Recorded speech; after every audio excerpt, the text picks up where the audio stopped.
बैठने वाली बात, धरना पे बैठने वाली तो ये तो राजनीति की बात है ना। उनकी कभी विकास करा वही आदमी बैठे, यदि आज तक किसी ने नरवाना का टोड़ा तक नहीं लाया हो सारे का। सर एक वो 3 साल से अपना पुल पेंडिंग है, ओवरब्रिज नरवाना का एक ही मात्र ओवरब्रिज है जो अभी तक बन नहीं पा रहा है। जी बिल्कुल, उसका भी बहुत जल्दी है, आपको नहीं साल पे काम कंप्लीट हो जाएगा। कि वे इनको जितने होमगार्ड हैं और जितने एसपीओ हैं, जब भी कोई किसी प्रकार की आवश्यकता पड़ती है जवान में फोर्स की प्रदेश को, तो सबसे पहले नौजवान ये अपने होमगार्ड के और एसपीओ ही तैनात होते हैं। तो इनको भी जो भी सुविधा है इनको भी दी जाए।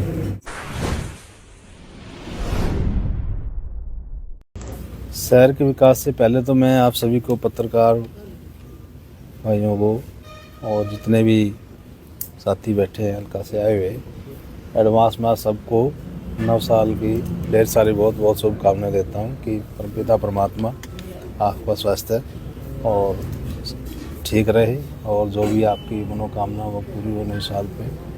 और आप नरवाना हल्का का जैसे कर रहे हैं आज, ये मैं कहूँगा कि हमारे जितने नरवाना के भी पत्रकार भाई हैं, जितने भी इनका सबका नाम है, इनका अच्छा पूरा देश विदेश में चले, अच्छा लगे कि भाई हमने खुश हो कि हमारे भाई की प्रमोशन तरक्की हो। तो आपको सबसे पहले तो नववर्ष की बहुत एडवांस में शुभकामनाएं, ढेर सारी बधाइयाँ।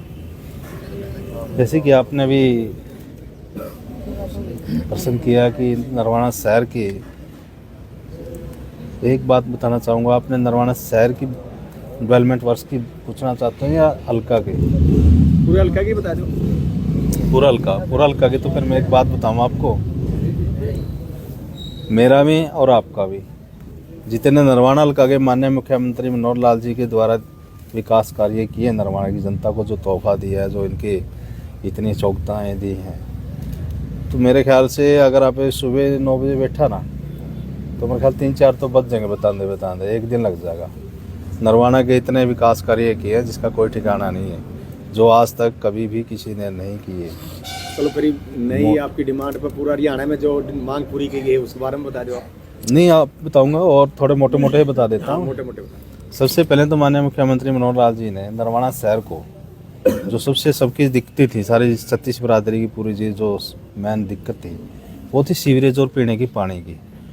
और वो माननीय मुख्यमंत्री जी ने अब जींद आके उसका उद्घाटन भी कर दिया, काम भी चालू हो गया, जो कम से कम 136 करोड़ का एक है और 20 करोड़ एक है, जो NH के द्वारा 40-60 की रेशो में पैसे जमा करवाने हैं। 20 करोड़ वो हैं और 1 करोड़ 28 लाख अपना इसका हाउसिंग बोर्ड का है और 18.5 लाख एक अपना बाबूराम गढ़ी है, जो हमारे इसका MC जो पूर्व चेयरमैन भी रहे सुरेश पप्पू जी, एक उनका है। लेकिन आज हमारे लिए बड़ी दुख की बात है कि वो इतने मतलब उनको एक हादसा इतना होया कि वो गिर गई और आज तक 2-2.5 महीने की बात होगी, ठीक है ना। हम तो भी परमात्मा से ये दुआ करते हैं जल्दी से नए वर्ष पर ठीक ठाक हो गए, हमारे चेयरमैन साहब घर परिवार में आए और नए साल की शुभकामनाएं परिवार को हल्का में मनाए।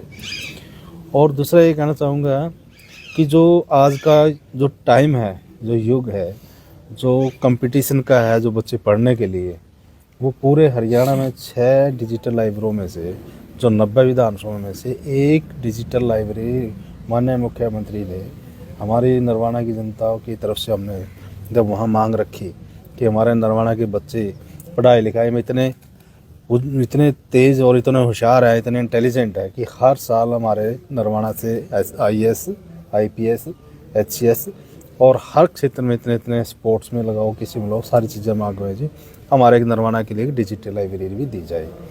तो वो माननीय मुख्यमंत्री ने 6 करोड़ 1,76,000 की टेंडर लग चुका है और जनवरी का फर्स्ट वीक में वो खुल जाएगा।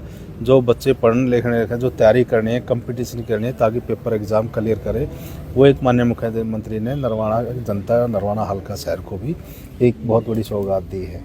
दूसरी है कि माननीय मुख्यमंत्री जी ने उन्होंने कहा कि गांव में तो पंचायती ज़मीन भी और है, सारी चीज़ है, और वहाँ ग्रांट भी चौपालों के लिए मिलते हैं। तो उसकी भी हमने एक उनसे निवेदन किया जी कि महाजी नरवाना 36 बिरादरी के लिए बैठने के लिए और जितनी भी चौपाल है उनके लिए 10 करोड़ 2 लाख रुपए दिए, जिसकी जैसे कि 31 लाख रुपए जैसे धर्मशाला को है, 31 लाख रुपये प्रजापत को है, 31 लाख रुपये जिस तरह इसको सैन समाज को है, और फिर 21 लाख रुपये जैसे बड़ी सी पत्ती में, हमारे मोर पत्ती में उनको दिए हैं। और 21 लाख रुपए जैसे ब्राह्मणा की है हमारे, उनको दी है, इसमें दड़ा मोहल्ला पे है। और 21 लाख रुपए जैसे वाल्मीकि को दिए हैं। 21 लाख रुपए जैसे चोपड़ा पत्ती में चमार चौपाल के लिए दिए हैं। और इसी तरह जितने भी हैं, और 21 लाख रुपए हमारे अग्रवाल समाज के दिए हैं। और 21 लाख रुपए इनको कश्यप समाज के हैं। और 11 लाख रुपए सुनार धर्मशाला के लिए। हाँ, 51 लाख बार एसोसिएशन के हैं। और 41 लाख रुपए गौशाला के हैं। और 43 लाख रुपए जैन संस्था के हैं। और 51 लाख रुपए वाल्मीकि जो ये है उसके लिए हैं। और जितनी भी और भी काफ़ी हैं जो मेरे ध्यान में, मतलब 36 बिरादरी के माननीय मुख्यमंत्री ने चौपालों के भी ले दिए हैं। और 25 लाख रुपए अपने नेहरू पार्क के लिए दिए हैं, जो उसमें जितने भी हैं उनको घूमने फिरने के लिए, ताकि खुली पगडंडी ज़्यादा हो, ताकि 3-4 बंदे आने जाने में क्रॉसिंग में कोई दिक्कत ना हो। और 2 वाशरूम बनाया जाए, शौचालय बनाया जाए, महिलाओं का अलग और पुरुषों का अलग। और उनके लिए वाटर कूलर की सुविधा दी जाए। और ओपन जिम के लिए भी सुविधा दी जाए, ताकि वहाँ अपना जिम भी कर सके और किसी प्रकार की कोई दिक्कत ना हो। स्ट्रीट लाइटें तो प्रभाव प्रदान है। और स्ट्रीट लाइट का भी हमारा टेंडर लग रहा है, पेंडिंग चल रहा है। और जो तिरंगा लाइट है उसका भी लग रहा है। और एक और बताऊं, इनकी जो 3 लाइट थी, रेड लाइट की, हमारी काफ़ी दिनों से वो NH की तरफ से NOC मिलने की वजह से लेट होया था, उनकी आगे टेंडर भी लग गया उनका। और कल नगर परिषद के वाइस चेयरमैन और अपने EO साहब और ME उस जगह भी देखे, जैसे पुराना बस स्टैंड हो गया, अपना विश्वकर्मा चौक बस स्टैंड का हो गया, ये 68 का चौक हो गया, दोनों रेड लाइट ये भी लगेंगी। सर, नरवाना के शहर के जो शौचालय का बुरा हाल है। हाँ, ये जो शौचालय का, ये भी हमारी मीटिंग हुई थी, DMC को हमने बुलाया था कि भाई उनको बुलाकर जितने भी शौचालय हैं उनको दोबारा उनको रिपेयर करो, या दोबारा जो अगर डैमेज है तो दोबारा उनको बनाया जाए। और एक और है कि हमारे जो नरवाना शहर की सबसे ज़्यादा आस्था का जो हमारा स्थल है, जो हमारा बाबा गेबी साहब जी का है, उसके भी 5 करोड़ 63 लाख रुपए उसके भी सौंदर्यीकरण के लिए माननीय मुख्यमंत्री जी ने ये दी है। सर, शहर के ज़्यादातर MC हैं जो धरने पर बैठे हैं फिर भी, और उसके बाद आरोप प्रत्यारोप लगा रहे हैं कि आप जो है विधायक है, नरवाना के चेयरमैन पर दबाव बना रहे हैं। सर, एक बात बताऊं मैं आपको, MC साहब हमारे पास भी बैठे हैं, पूरे किसी ने बुलावा, आज तक मैं कभी भी किसी के साथ ना कोई प्रेशर बनाता। और इसके बाद मीटिंग भी हुई थी हमारी, और वहाँ पत्रकार भी आए थे, उसमें भी यही हुआ था कि भाई जो नरवाना शहर का जो MC फंड है, जितना फंड है, जो MC जो वार्डों से चुन के आए हैं उनको दो, उनकी डिमांड के अनुसार क्या क्या उनकी काम विकास कार्य करवाने हैं। और जो हम लेके आए थे, जो माननीय मुख्यमंत्री जी अलग से दिया है, उसका एक लेटर भी दिया है, वो हमने कभी भी MC का फंड एक पैसा भी अपने यूज़ नहीं किया। मेरे विधायक के खाते में भी इनका पैसा विधायक यूज़ कर ले ना, कभी मैंने नहीं किया, ये बिल्कुल झूठ है। तो रही बात धरना में बैठने वाली बात, धरना में बैठने वाली तो ये तो राजनीति की बात है ना, उनकी कभी विकास करा वही आदमी बैठे, यदि आज तक किसी ने नरवाना का टोड़ा तक नहीं लाया हो। सारे कांग्रेसी। सर, एक वो 3 साल से अपना पुल पेंडिंग है, ओवरब्रिज नरवाना का एक ही मात्र ओवरब्रिज है जो अभी तक बन नहीं पा रहा है। जी बिल्कुल, उसका भी बहुत जल्दी ही आपको नए साल पे काम कंप्लीट हो जाएगा। और दूसरी बात यह, माननीय मुख्यमंत्री जी ने और माननीय नरवाना के हमने बिल्कुल प्रार्थना करी, और माननीय प्रधानमंत्री नरेंद्र मोदी जी ने नरवाना शहर को लिए 25 करोड़ नया स्टेशन निर्माण का काम भी चालू किया, 25 करोड़ दिए हैं, जो एयरपोर्ट की तर्ज पे बनाया। कि ये भी नरवाना के लिए एक बहुत बड़ी सौगात है, जो इस माननीय प्रधानमंत्री जी ने और हमारे मुख्यमंत्री मनोहर लाल जी के प्रयासों से नरवाना शहर को ये भी मिला। उनको भी मैं इतने काम हुए हैं, मैं माननीय प्रधानमंत्री जी का भी नरवाना की जनता की तरफ से भी धन्यवाद करना चाहूँगा, और माननीय मुख्यमंत्री जी का भी कि उन्होंने इतना 25 करोड़ की लागत से नरवाना शहर को एयरपोर्ट की तर्ज पर जो नया रेलवे स्टेशन बनेगा, ये बहुत सारी हर चीज़ से आधुनिक तरीके से बनेगा। विधानसभा सत्र में भी आपने मांग उठाई है, क्या कुछ मांग? सबसे पहले मैं बताऊंगा कि हमारे नरवाना शहर की एक ना नगर परिषद की काफ़ी दिनों से मांग चली आ रही है, मैं काफ़ी दिनों से प्रयास में हूँ, और वो फाइल चलती रहती है ऐसे। और मुख्यमंत्री जी ने भी उनके लिए आदेश दे दिए थे कि वे मुबागा फाइल्स को जितना भी क्राइटेरिया, जितने अनथराइज कॉलोनी उनको अप्रूव किया जाए, ताकि उनको जितने भी जो सुविधाएँ हैं जो उनको भी मिल सके, जैसे सीवरेज की है, पानी की है, और पक्की गाड़ की है, पक्की सड़क बने उनकी। तो ये भी उसकी भी आवाज़ उठाई है मैंने कि वह इसको जल्द से जल्द उसको अप्रूव किया जाए, ताकि हमारे नरवाना शहर की जितनी अनऑथराइज कॉलोनियाँ उनको सारी जितनी मूलभूत सुविधाएं उनको मिल जाए। दूसरी ये विधानसभा में एक जैसे एसपीओ का मामला था। एसपीओ का मामला में हमने जैसे आवाज़ उठाई, उनके दो तो काम क्लियर हो गए। एक तो फ्री ट्रैवलिंग का है और मेडिकल का है, और उनका वेतन भी बढ़ाया 2018 से 20,000 भी किया गया दीपावली पे। और मैं चाहता हूँ कि उनको भी जल्दी इनको रेगुलर किया जाए। और इसी तरह हमारे मनरेगा के मज़दूरों का बुझावा उठाए। मनरेगा के मज़दूर है, दिन रात काम करे, कभी जोड़ में है, कभी झाड़ियों में, किसी तरह भी कोई जहरीला जीव उनको काट ले, कोई नुकसान पहुँचता, उसके लिए भी मैंने कहा कि अगर कोई डैमेज हो, कोई उसकी दिक्कत ज़्यादा होती है तो उसको 10 लाख रुपये उसकी वो दो, ताकि उसका इलाज कराया जाए इसके।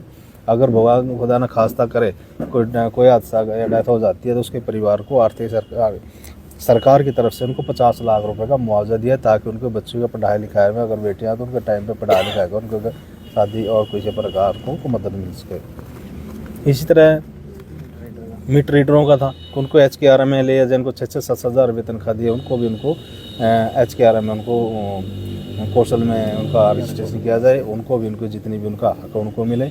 इसी तरह हमारे जो एक किसान हैं, किसानों के आजकल हमारे हरियाणा में काफ़ी आपको देखने को मिलता है कि दूसरे विदेशों की तरह उनका बहुत ज़्यादा जाना लग रहे हैं, जो जितने भी नौजवान साथी है, बेरोज़गारी है किसी भी तरह से। तो हमने ये कहा कि भाई किसानों का एक ऐसी सुविधा चीज़ है, जो भी जितने भी खर्चा आता है, जितना खर्चा कृषि पे लगाना आता है, जैसे बुआई का है, बीज का है, खाद का है, जो भी जितना भी उसका खर्चा आता है, वो उसको सरकार उसको पहले दे किसान को, ताकि उसको किसी के ब्याज पे पैसे ना उठाने पड़े, कहीं उसने गुंठा न लगाना पड़े, कहीं उसको कोई दिक्कत ना आए, और टाइम पर अपना वो खेती बड़ी जो भी बुआई करनी है वो टाइम पे हो सके। और जब उसकी फसल आती है, फसल जब उसकी बिकती है, तो फसल में जितनी उसकी बिकती है उसके पैसे विदाउट ब्याज उसके पैसे उसके काट के उसके खाता में पैसे जमा की जाए। और इसी तरह हमारे रोडवेज़ों का मामला था, रोडवेज़ के कई काफ़ी बहुत सारे ड्राइवर चालक हैं, उनकी मामला था, उनका भी हमने उठाया है। तो विधानसभा में जितने भी मैंने जनहित के जितने मुद्दे हैं, तो हमने सारे के सारे जनता के लिए जितने भी सारे उठाए। और एक नरवाना शहर के लिए ये भी मेरे लिए बहुत बड़ी मांग है कि नरवाना शहर को एक रिंग रोड की आवश्यकता है।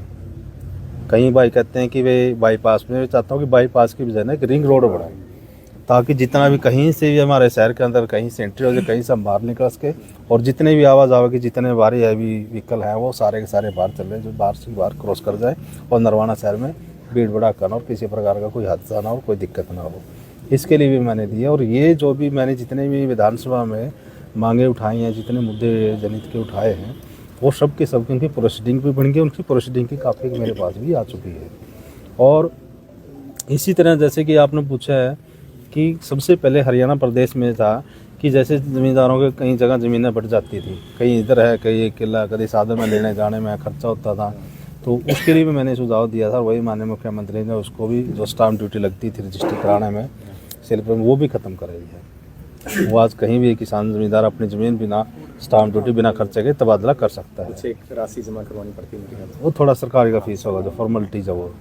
दूसरा है कि पूरा अपना जो देश है कृषि प्रधान देश है, और हरियाणा भी हमारा कृषि प्रदेश है, उसमें भी मैंने यही आवाज़ उठाई थी कि जैसे ज़मींदारों में जब किसानों की फसल में आग लग जाए, कोई आगजनी हो जाए, कुछ और प्रकार का किसी भी तरह का लॉस हो, नुकसान हो, तो उनको भी मदद दी जाए।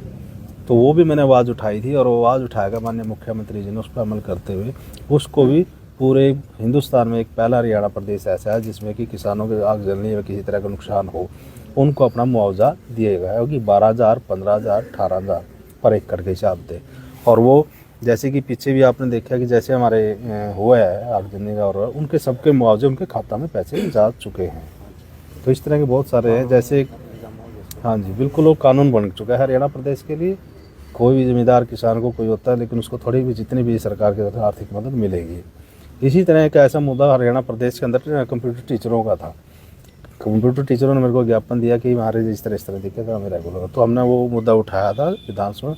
पूरा हरियाणा प्रदेश में जो कंप्यूटर टीचर था वो रेगुलर हो गए। तो जितने भी मुद्दे हैं, हम तो पूरे ना हरियाणा प्रदेश पर पहले अपने नरवाना हल्का के सारे इनको लेकर 36 बिरादरी के सारे मुद्दे उठाते हैं। और जितनी मंडियाँ थी हमारे, जितनी हमारी मंडी जितनी भी है, सब सेंटर है रोड है, वो भी हमने सारे के सारा 12 के 12 मंजूर करा ली। 4 करोड़ 21 लाख का तो हमारा भी 1-2 दिन में मेला मंडी में काम चालू शुरू हो जाएगा। कल मेरी एक्शन से और रविंद्र एंड SDO से बात हुई थी, करे जी आज सामान आना शुरू हो जाएगा और कल से वहाँ सामान भी चालू हो जाएगा। तो और दूसरी जितने भी हरियाणा में पूरे उचाना में लगाओ, स्पीदा में लगाओ, जुलाना में लगाओ, जींद में लगाओ, पूरे हरियाणा में लगाओ, पूरा प्रदेश में। एक नरवाना में यही एक हल्का ऐसा है कि हम अपने प्रयास से माननीय मुख्यमंत्री से निवेदन की कि वे जितनी भी सड़कें हमारे बहुत बुरी हालत है, पूरे की पूरी मार्केटिंग बोर्ड की हमारे 37 रोड मंजूर हो गए हैं। 37 रोड तो मार्केटिंग बोर्ड के जो मतलब सारे कंप्लीट हो गए। और जितने हमारे B&R के रोड थे, सारे के सारे मेरे B&R के रोड सारे के सारे कंप्लीट हो चुके हैं। और बल्कि मेरे पास एक्शन से बात हुई थी, मेरे पास 16.5 करोड़ रुपए मेरे पास और है, जबकि हमारे रोड बनने में सारे कंप्यूटर हमारे पास पेंडिंग है। पेंडिंग बच गया, बैलेंस बच गया, वह कहाँ यूज़ करें। उसके लिए मैंने सुझाव दिया, एक तो हमारा ये कैनाल रोड हम खाइए, जो इसके ब्लॉक रह रहे हैं ब्लॉक लगाया जाए। दूसरा है जैसे हमारा द्रौदी जाते समय फाट क्रॉस करते बाहर को आधा पौना किलोमीटर का एक टुकड़ा है, जिससे कि जो परले साधन है मंडी बाहर की वराज आवाज कर उनको बहुत ज़्यादा सुविधा मिलेगी। वो एक जैसे कि हमारे कड़वन में वहाँ माता का है, माता को रोड जाता है, शीतला माता में है, तो वहाँ और बहुत 12 फुट का रोड होगा। और वहाँ जब मेला लगता है माता रानी का, तो वहाँ कम से कम कई लाखों में श्रद्धांजलि हो जाते हैं, जिससे दिक्कत होती है आवाजान में आम जन को। तो उसके लिए मैंने कहा कि भाई कम से कम उसको ना 18 फुट चौड़ा करा किया जाए इसको। और भी बहुत सारे रोड हैं कि जितने भी हैं, लेकिन अभी फ़िलहाल मेरे पास 16.5 करोड़ है। तो ये मान कर चलो कि आज के समय में माननीय मुख्यमंत्री जी ने नरवाना के लिए किसी भी पैसे की विकास कार्य में कोई भी कमी नहीं आने देते। तो इतना पैसा हर गांव में देखो, डग्गी का है, पीने का पानी का है, बूस्टर का है, और 7 बिजली पावर हाउस लगाए हैं, ताकि जब ख़राब हो जाती थी खेतों में ये नहीं पता लगा था स्टाफ की कमी लगाओ या कहाँ से फॉल्ट है कहाँ ना। तो 7 बिजली घर भी लगाए हैं। एक बात तो करवाओ, हमारे यहाँ बिजली के जो मेंटेनेंस के कर्मचारी हैं ना, वो मात्र 3 या 4 ही, वो मैं बात करूँगा जी। उनकी संख्या। और दूसरा कि एक और मांग थी कि वह महिला कॉलेज की बहुत दिनों से मांग थी, वही माननीय मुख्यमंत्री जो महामहिम आए, उपराष्ट्रपति जी आए जी धनखड़ जी, और मुख्यमंत्री जब धनौरी गांव के अंदर अपने जयंती में, तो उस दिन आए तो धनाराम जयंती का मनाई बड़ी धूमधाम से। हरियाणा प्रदेश में पहली बार माननीय मुख्यमंत्री जी ने मनाई, तो उसका भी हम धन्यवाद करते हैं। और वहाँ में ये है, उसमें भी हमारे एक महिला कॉलेज को वहाँ अनाउंसमेंट करके काम चालू है उनका भी वहाँ। तो ये बहुत सारी बड़ी बड़ी। आखिरी सवाल है, आज ज्ञापन भी दिए गए थे सर, उनकी क्या कुछ समस्या थी और उनका क्या समाधान है? जो आज होमगार्ड के जो जवान आए थे, उन्होंने ज्ञापन दिया कि भाई हमारे को ना सर्विस में ब्रेक दिया जाता है और तनख्वाह भी हमारी 24,000 है, और भाई हम चाहते हैं कि भाई हमारी सर्विस कंटिन्यू हो, कोई किसी प्रकार का ब्रेक ना आए, और जो और जिसे फोर्स की तो सुविधाएँ मिलती हैं हमें भी वो सारी सुविधाएँ मिले। तो हमने पहले भी बोला था और आज भी कहा है कि माननीय मुख्यमंत्री जी समय लेकर इसके बारे में ज़रूर उनसे निवेदन करेंगे कि वे इनको जितने होमगार्ड हैं और जितने SPO हैं, जब भी कोई किसी प्रकार की आवश्यकता पड़ती है जवान में फोर्स की प्रदेश को, तो सबसे पहले नौजवान ये अपने होमगार्ड के और SPO ही तैनात होते हैं। तो इनको भी जो भी सुविधा है इनको भी दी जाए।